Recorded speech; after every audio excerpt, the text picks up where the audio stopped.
क्या किसी भी प्रकार का जीवन वाकई सरल है? इस दुनिया में जो बहुकोशिकीय जीव हैं, जैसे पशु, इंसान, वो छोटे छोटे कोशिका से मिलकर बना हुआ है, जो कि बहुकोशिकीय जीवों में संरचनात्मक और क्रियात्मक इकाई है। तो चलिए आज हम लोग समझते हैं कि इसकी संरचना कैसी होती है, ये किन चीज़ों से मिलकर बना होता है और ये कैसे दिखते हैं। हम आपको सूक्ष्मदर्शी में भी दिखाएंगे कि वास्तव में आप जो किताबों में पढ़ते हैं और आप जो देखेंगे उसके अपनी आँखों से, तो वो कैसा दिखता है। और इस सवाल के जवाब को जानना चाहते हैं कि इंसानी कोशिका कैंसर जैसी बीमारियों से कैसे ग्रसित हो जाती हैं, तो बड़े ही आसान शब्दों में हम इसको समझ सकते हैं। चलिए हम अपने शरीर का उदाहरण लेते हैं। हमारा शरीर विश्व की सबसे जटिल बनावट में से एक है। यह करीब 1000 खरब बहुत छोटी छोटी कोशिकाओं से मिलकर बना हुआ है। इनमें से कुछ हैं अस्थि कोशिका, रक्त कोशिका, मस्तिष्क कोशिका। दरअसल आपके शरीर में 200 से भी ज़्यादा अलग अलग तरह की कोशिकाएं होती हैं। हालांकि इन कोशिकाओं का आकार और काम एक दूसरे से काफ़ी अलग होते हैं, लेकिन वो मिलकर बहुत ही बेहतरीन तरीके से काम करती हैं। इस शरीर की शुरुआत होती है नर के शुक्राणु और मादा के अंडाणु के मिलने से, जो कि एक गोंदनुमा कोशिका बनाती है। और जब आप 18 वर्ष की उम्र में पहुंचते हैं तो यह कोशिका हमारे शरीर में अरबों बार विभाजित हो चुकी होती है। और इसी कोशिका के विभाजन की वजह से हमारा विकास होता है। और ये इतना नियंत्रित होता है कि जहाँ हाथ की उंगलियाँ बनना है वहाँ उंगलियाँ बनना है, जहाँ नेत्र बनना है वहाँ नेत्र बनेंगी। अब मान लीजिए भूल से कहीं हाथ कट जाता है या घाव हो जाता है, तो जो तंत्रिका कोशिका है वो उसको आदेश देती है कि वहाँ पे विभाजन करना है, और फिर वो उतना ही विभाजन करती हैं जिससे वो ठीक हो जाए और फिर उसी आकार में वापस आ जाएं।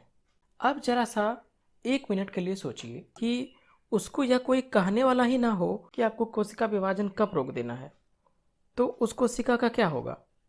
वो कोशिकाएं बेकाबू हो जाएंगी। इसी तरह से जब कोशिकाओं में कुछ अंदरूनी बदलाव होता है तो वह अपने नियंत्रण करने वाले जीन्स का आदेश मानने से इनकार कर देती हैं, और तब ये इतनी तेज़ी से फैलते हैं कि इनको रोक पाना मुश्किल हो जाता है, और फिर यह ट्यूमर या रसौली के तौर पर सामने आने लगता है। और यही तो कैंसर है।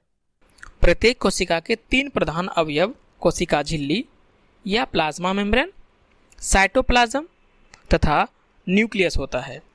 पादप कोशिका में एक कोशिका भित्ति भी होती है जो कोशिका झिल्ली के चारों तरफ घेरे रहती है। तो आज हम लोग प्याज के छिलके की झिल्ली की मदद से यह देखेंगे कि किस प्रकार एक पादप कोशिका दिखती है।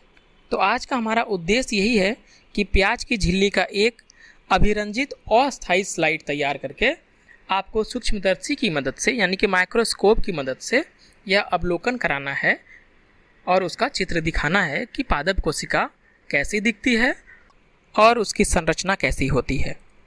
करना क्या है कि एक पूरा प्याज लेना है, उसको 2 भागों में आप इसको कर दीजिए। इसके बाद इसका ऊपरी जो हिस्सा है उसको निकाल दीजिए। इसके बाद उसके अंदर का जो ये भाग है, देखिए अगर इसको आप बीच में से ऐसे तोड़ेंगे तो ये देखिए एकदम पतला सा छिलका निकल के बाहर आता है। देख रहे हैं आप?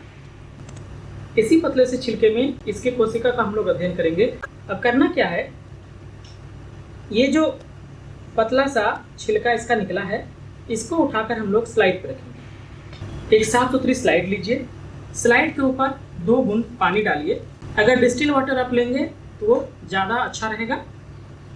और फिर इस स्लाइड के ऊपर हम लोग रखेंगे जो छिलका हम लोगों ने निकाला है। इसका थोड़ा सा टुकड़ा जो है हम लोग स्लाइड के ऊपर रखेंगे। पानी में क्यों रखेंगे? ताकि ये सूखे नहीं और एक दूसरे से चिपक नहीं जाए, इसीलिए हम इसको पानी में रखेंगे। पानी में रखने के बाद इसको हम लोग स्ट्रेन करेंगे, क्योंकि ऐसे ही हम लोग कोशिका को नहीं देख सकते। और स्ट्रेन के लिए हम लोग इस्तेमाल कर रहे हैं सेफ्रानिन।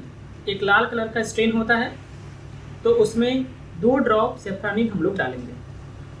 यहाँ ऊपर में हम लोग सेफ्रानिन डालेंगे और इसको थोड़ा देर के लिए बस हम लोग छोड़ देंगे, और फिर हम लोग उसको माइक्रोस्कोप में डालकर देखेंगे उसकी कोशिकाएं कैसी होती हैं। तो अब देखिए काफ़ी देर हो गया है, तो इसमें जो एक्स्ट्रा डाई है, मतलब जो अतिरिक्त इसमें स्ट्रेन रह गया है, उसको पानी की मदद से हम लोग धो देंगे, हटा देंगे। जब अतिरिक्त डाई को हम लोग हटा देंगे तो उसके ऊपर एक कवर स्लिप रखेंगे। ये ऐसा हम लोगों ने ऊपर उसके कवर स्लिप रखा, और फिर हम लोग इसको माइक्रोस्कोप में डालकर देखेंगे कि इसकी संरचना कैसी है। ये बहुत ही सुंदर इमेज आया है। अगर हम आप इसको प्रोजेक्ट कर पाएँ, आपको दिखा पाएँ तो ज़्यादा बेहतर होगा। आप देख पा रहे हैं ये हमारा पादप कोशिका है। अब इसको हम 40 पर ले जाते हैं। ये अभी 10x पर है, अब इसको हम 40x पर ले जाते हैं और आपको दिखाते हैं इससे थोड़ा बड़ा कैसा दिखता है। देखिए ये है 40x पर हम आपको दिखा रहे हैं पादप कोशिका।